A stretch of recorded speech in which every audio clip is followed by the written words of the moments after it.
Perdón, se nos fue la... No importa, solo le termino la idea. Lo que le iba a decir es que en realidad ha habido como un doble discurso, porque en la doctrina de la iglesia, la social de la iglesia, sí está con esa visión de que usted no debería de acumular dinero, debería de haber un límite para la acumulación de dinero que usted tiene. Y es hasta ahora que hay cambios en ese sentido, ¿verdad? En los últimos tal vez 2 o 3 papados, la iglesia se está enfocando más al servicio. Y esto lo digo desde mi experiencia en la iglesia, porque sí se está promoviendo más el que la iglesia salga y vaya a ser necesitado.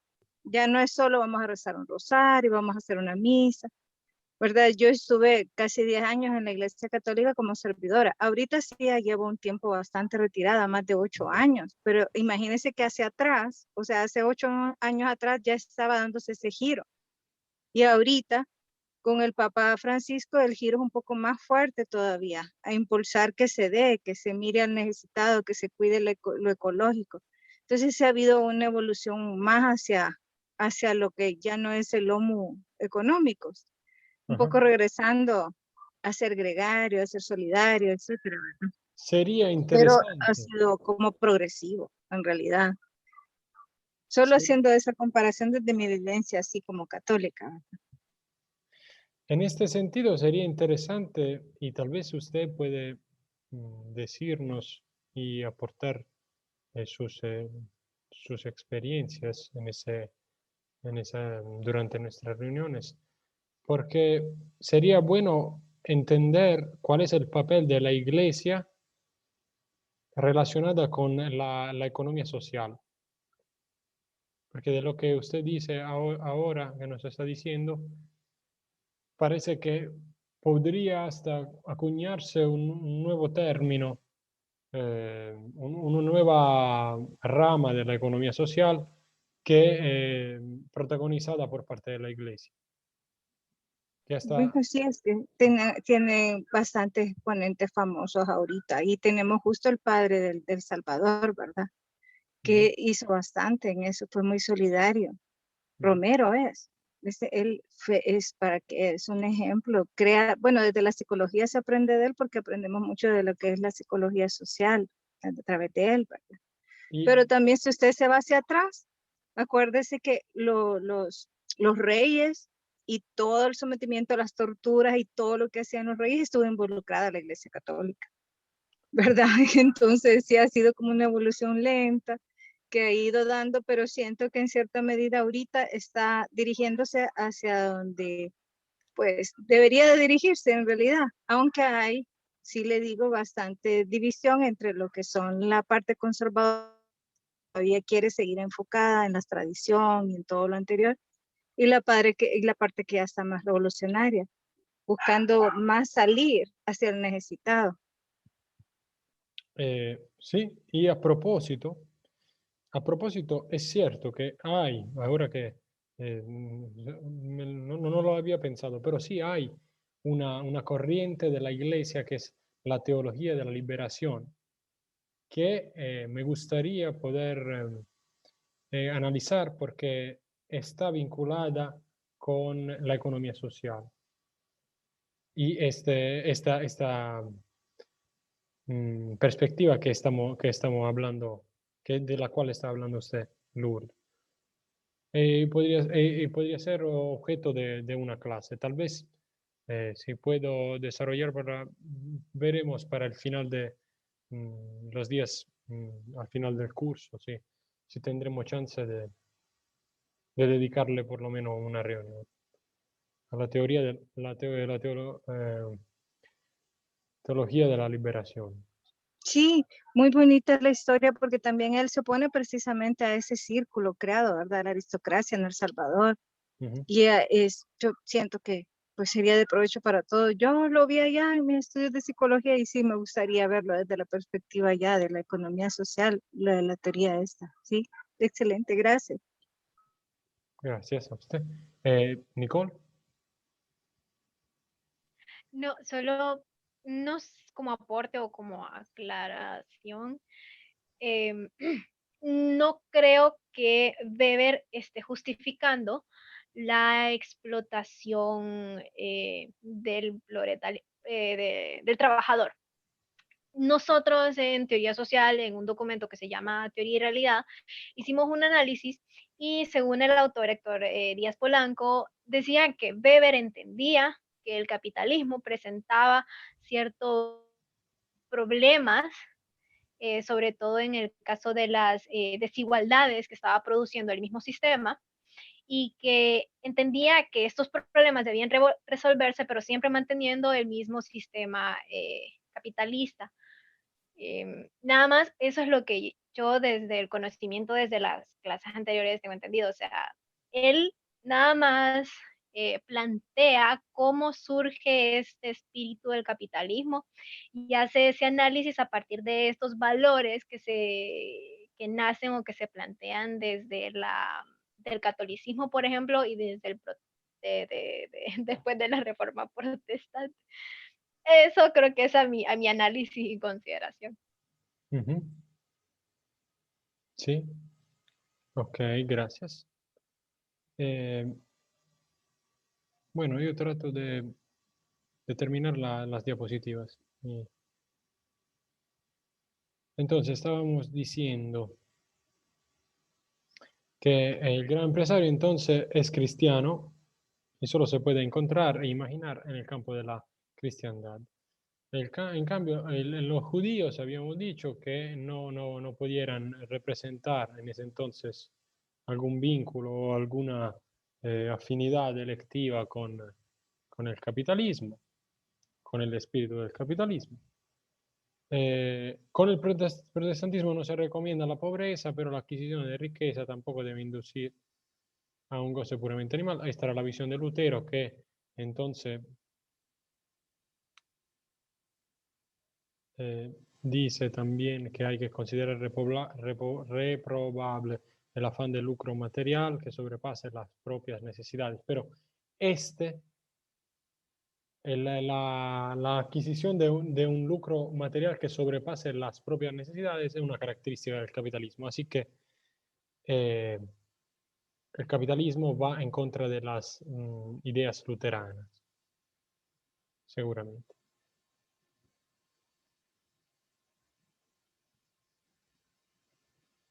La ética económica nació del ideal ascético.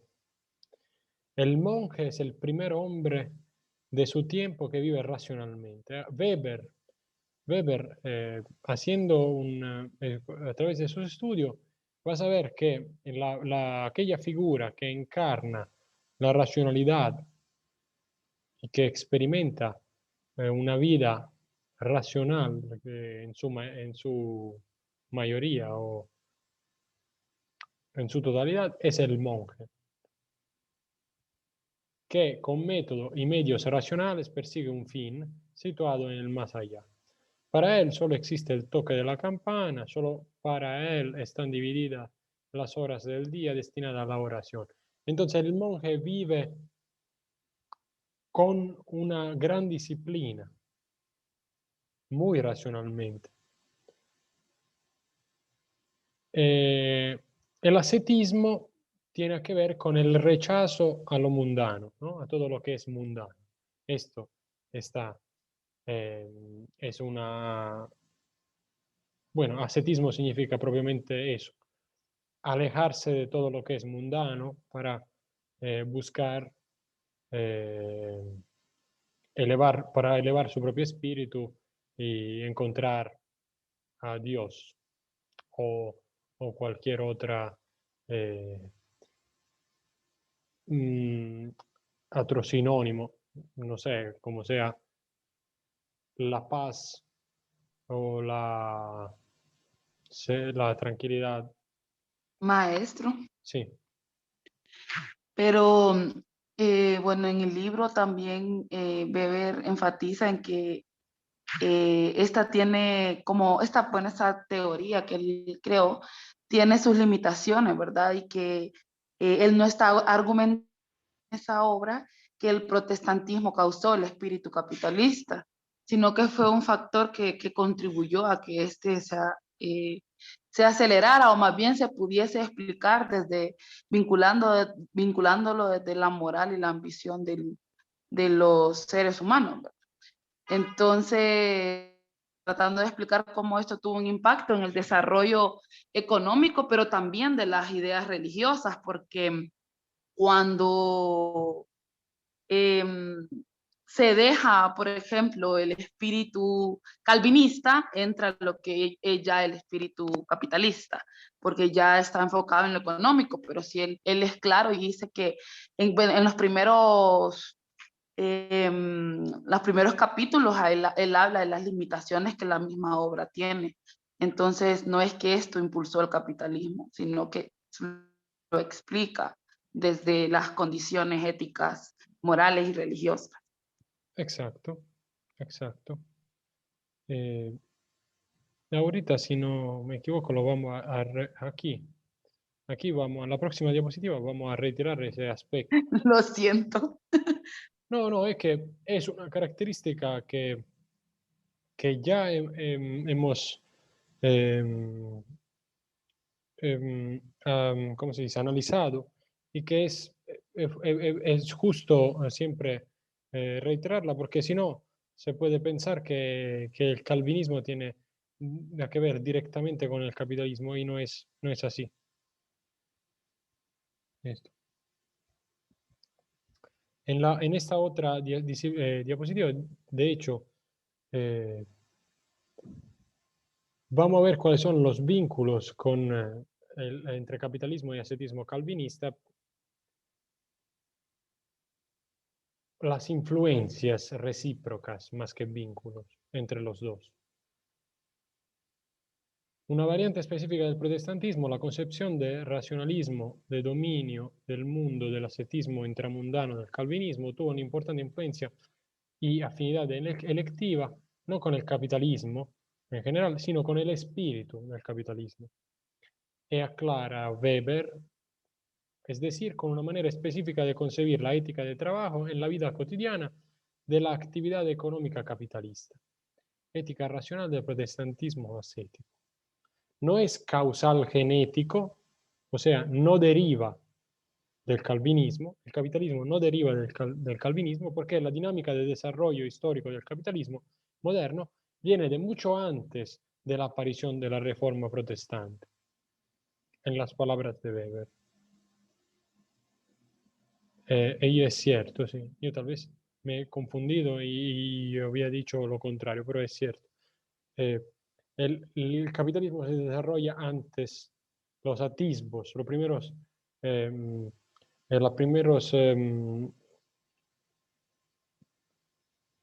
atisbos de un pensamiento, de un sistema capitalista, de un pensamiento capitalista, viene antes de la aparición de la reforma protestante.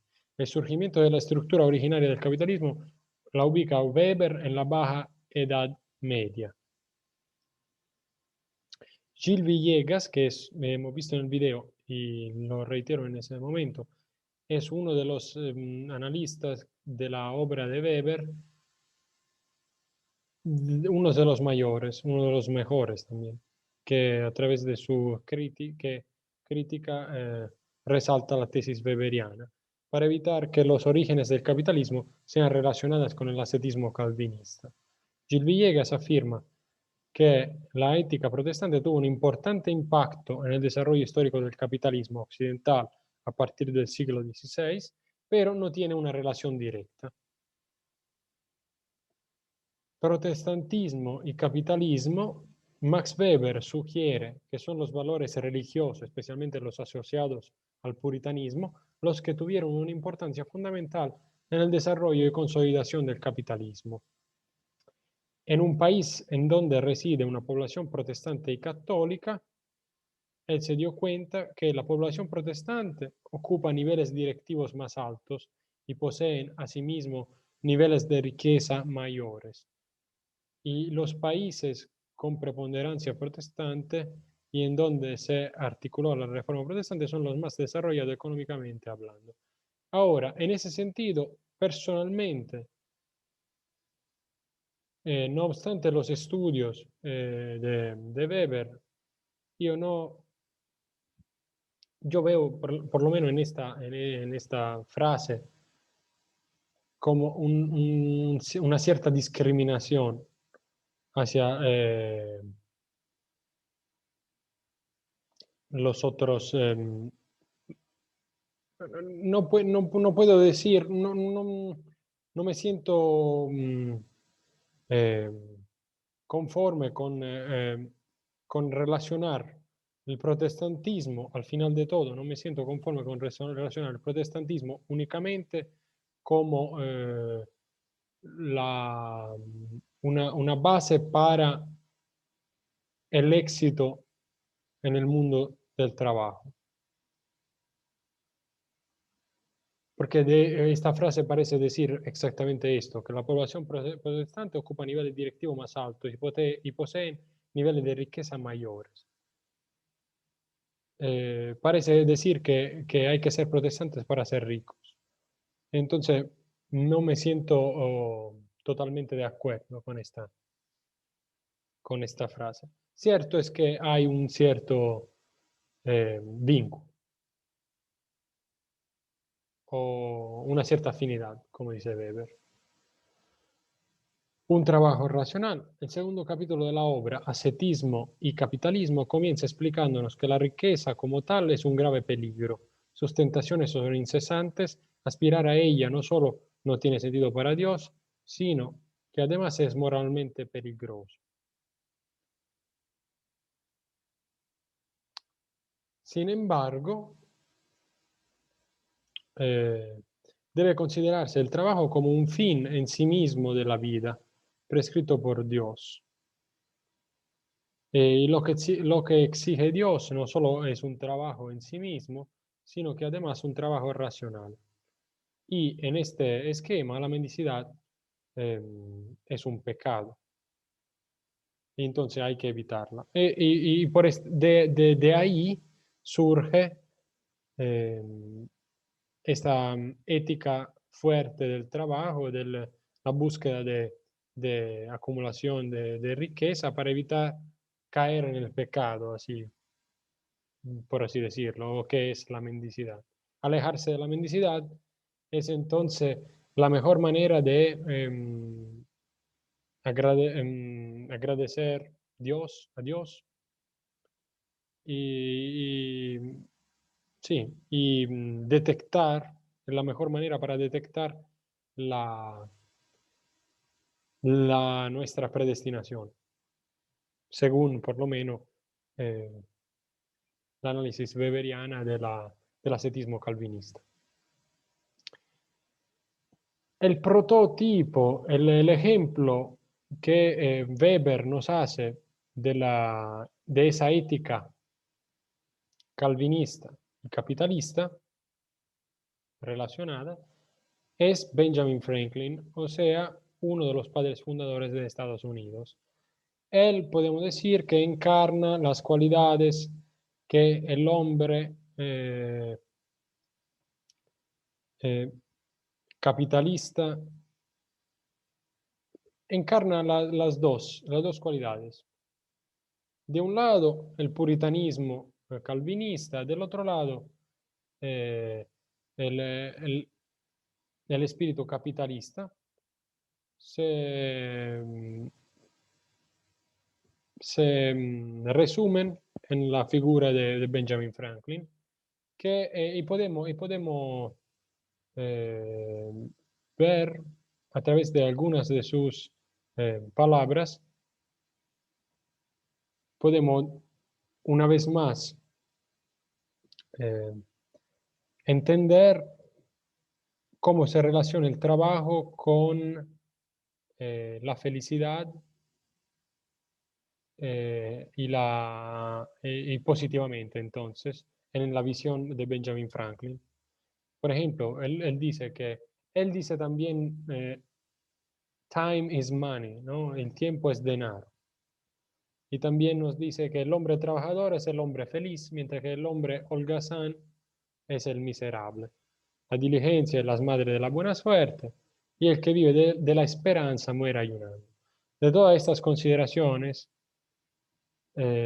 podemos detectar, distinguir cómo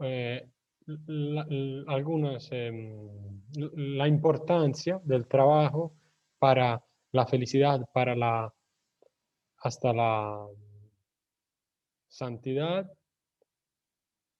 y como la mendicidad, por el otro lado, o el no vivir racionalmente, lleva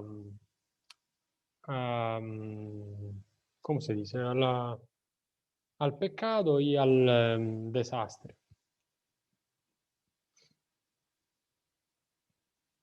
Ok. Weber utiliza la categoría de mundano para establecer esa relación que es propia de ¿cómo es? Bueno, de los protestantes. Es característica de los protestantes. ¿O entendí bien? ¿Entendí bien? Sí, Weber utiliza lo mundano. Lo mundano es el contrario a lo ascético, ¿no? Como hemos dicho antes. Y lo mundano debería ser algo que, según la teoría calvinista, debería ser eh, eh, evitado. Y increíblemente, para los calvinistas, el trabajo sirve para alejarse de lo mundano. Increíblemente, diría. Porque para otras, de otra perspectiva, para otras religiones podría ser, el trabajo podría ser considerado parte de lo mundano, mientras que para los calvinistas no es así, es una forma para alejarse de ello. Bien, si no hay otras consideraciones, podemos terminar, cerrar el día de hoy nuestra reunión y vernos mañana temprano para seguir analizando la revolución industrial. Sí, esta vez analizaremos el surgimiento en Inglaterra, en Gran Bretaña, y su evolución.